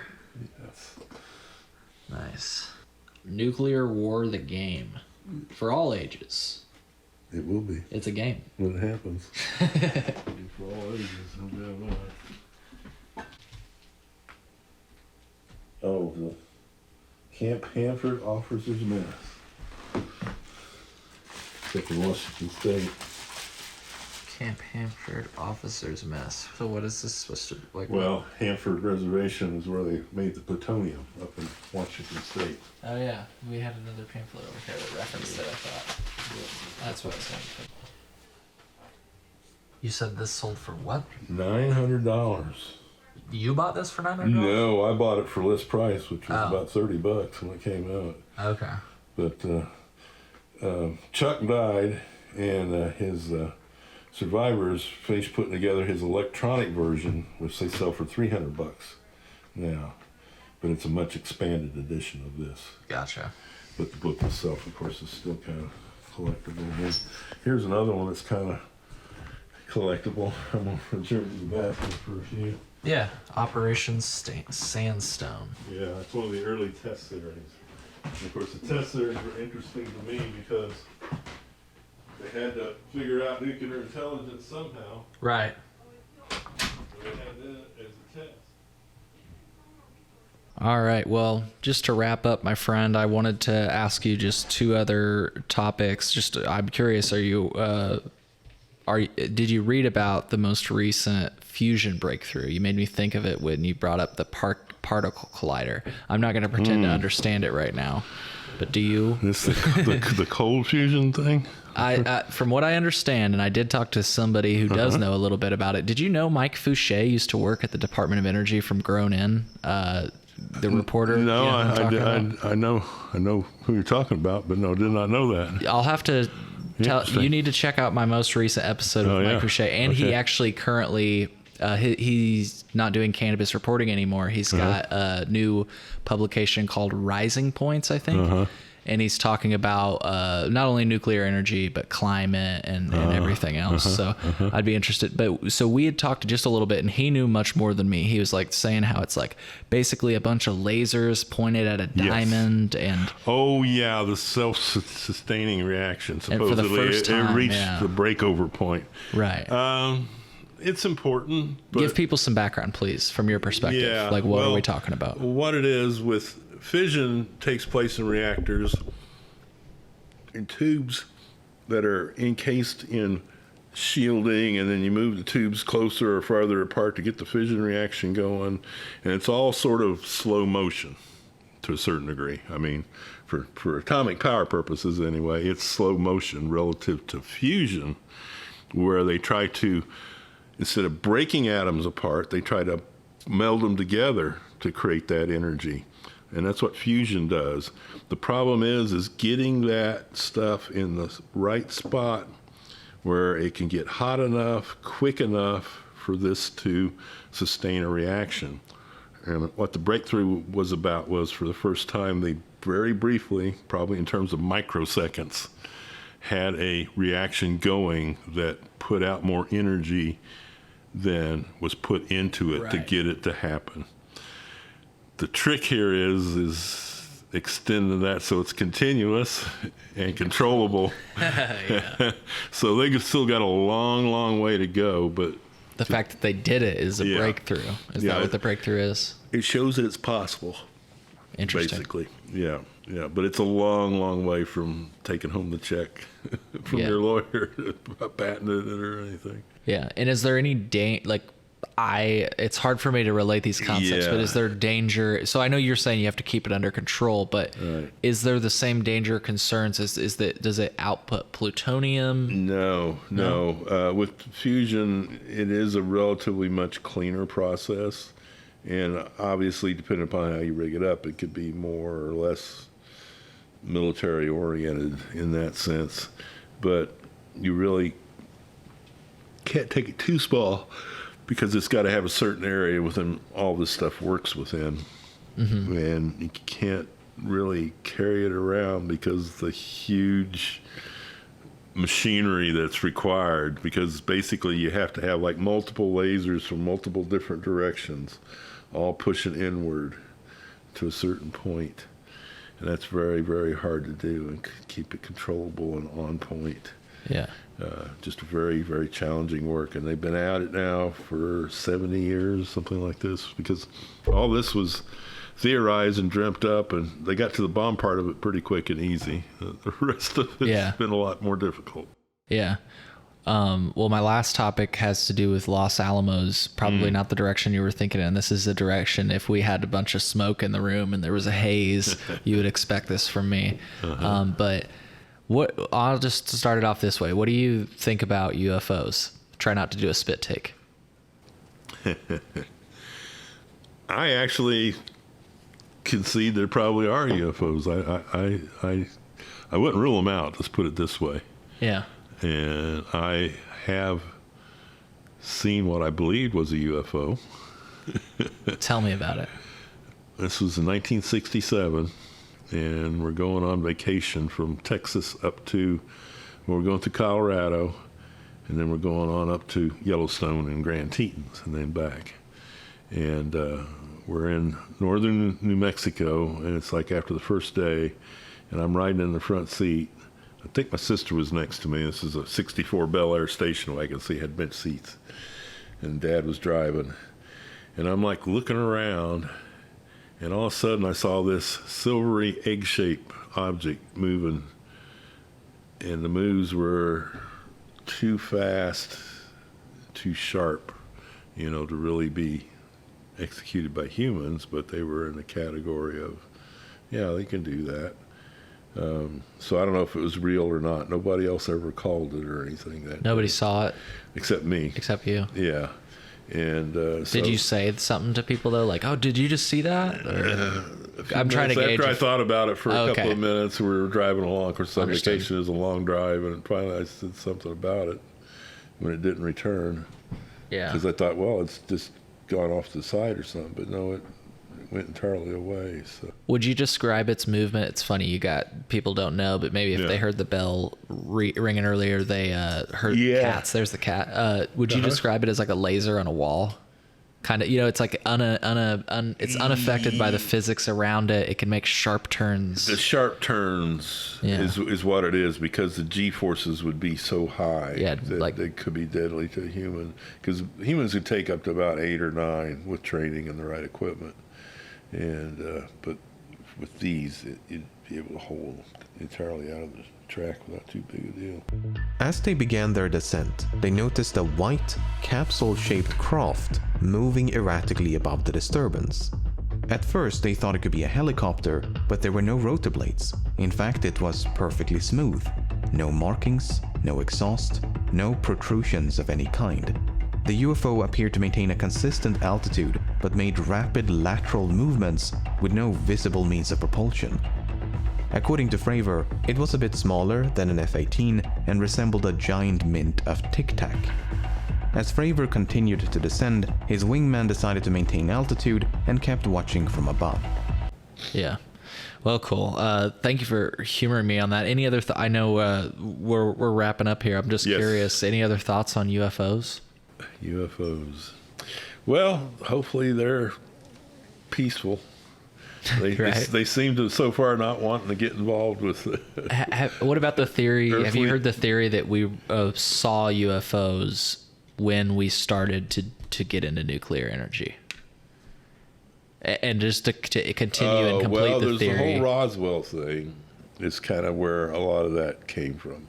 Well, to complete the theory that I had heard, it's like maybe this is some advanced form of life form that's like, oh, the monkeys just figured out how to do nuclear stuff. Maybe we need to watch them. I've heard that as one theory. Yeah. I think really what we got is that people had gotten too crowded together, and there's a couple spots there where if they were just not quite so sharply turning or whatever, it'd probably work better. But yeah, I think a lot of that comes from Roswell, and Roswell has some specific issues that, first of all, it was part of something called Project Mogul. And Mogul was a system designed to, the Navy had discovered that there are channels in the ocean where the salt content, the various things, whatever, anyway, it would transmit sounds very long distances, like hundreds of miles and stuff, where ordinarily it'd only be a few miles. So they wanted to apply this to detection of nuclear explosions in the atmosphere. Problem is you had to have a balloon, or you had to have something that would hold the microphone, recording equipment, whatever, at certain altitudes so that it would pick up that signal. And they modified one to do this. It went in and it got basically sunk. Yeah. It just was too heavy or something anyway. But the whole thing was that they wanted to get the sensor at a certain altitude and hold it there. But even in a balloon, that's hard to do. And for that period in the late 40s, it was almost impossible for planes to do it because it was above the altitude that your reciprocating engine planes could typically fly at. Yeah. But it was more like the altitude that eventually the U-2 became flying at, and several other lesser ones that came along afterwards. So, yeah, I mean, there's some idea that it's associated, but I think it's just because there's secrets and whatever. She wanted in there to get the secrets. Yeah, and I have to wonder, I guess this is my last like kind of angle on this. It just seems like, so there was a while where it was very like convincing and kind of fun. That's the dangerous part that a lot of people acknowledge about this idea, is that it's almost so fun to believe in that you want it to be true. So you can have like a little bit of confirmation bias. Yeah. But I guess what I just wonder now that it seems like the government is like owning it. I don't know if you've noticed that, but they've come out and they're like, yeah, we don't know what these things are. Yeah. And like, there's plenty of pilots. I just feel like it's our way of like saying we don't know, but it's maybe just like some really high tech drone or something that we have that's been caught. I think it's probably more likely they've just gotten stuff wound up in things without having to test them or anything, really. Yeah. Or being allowed to test them, part of the problem these days. But yeah, I don't know. Other than I would expect Spain not to be too far off, unlike some places. What do you mean? Well, they probably have the testing labs and stuff to be accurate and everything like that. It would stick to that much accuracy, whereas there's other folks where who knows about their labs. And testing what? What we were just talking about. I'm sorry, I'm drawing a blank. No, it's okay. UFOs. UFOs, right. Like they would test the data like that was collected or something?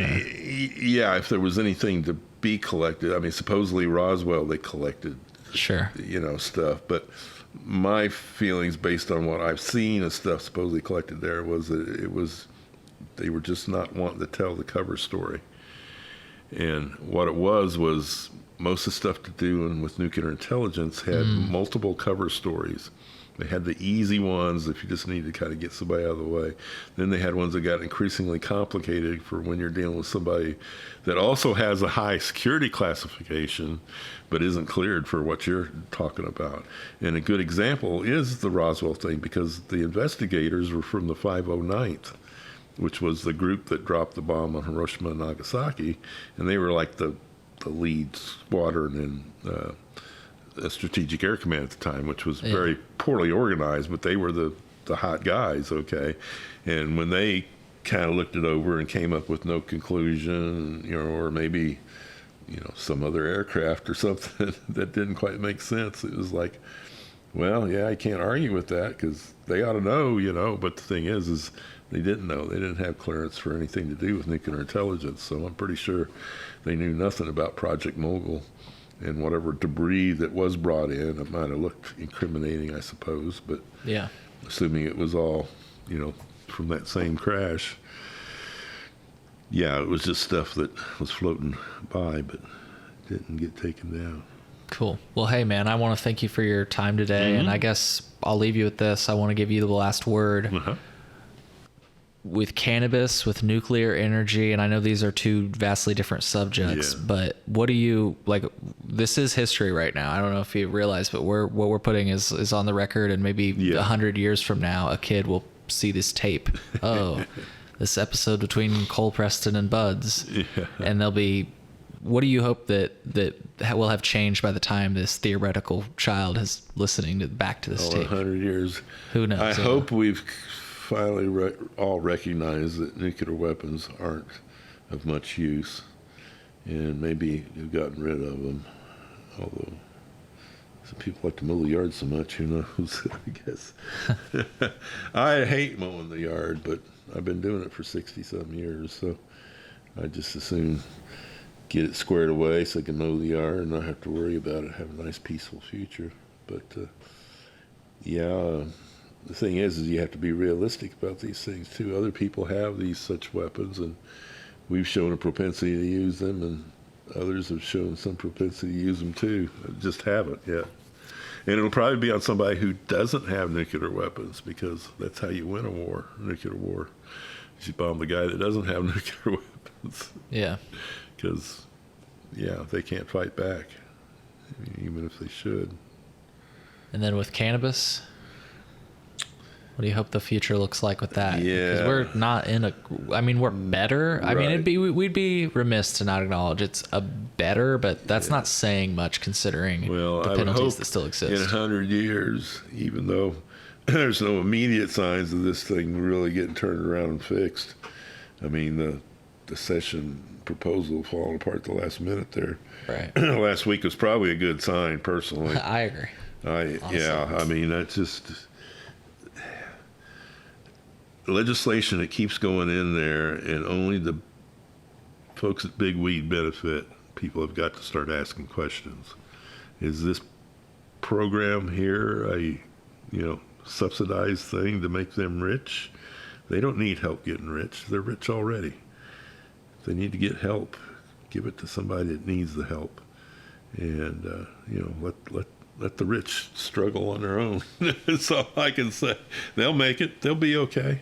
Yeah. And, but I hope everybody can just grow their own and have the right to do that, and can do that if they want to. And, it's just much better for us. Let's put that. Yeah. Well said, Buds. Well, I think that's a good place to end it, folks. Okay. I hope you found as much value in this conversation as I did. We'll see you in the next episode. Take care.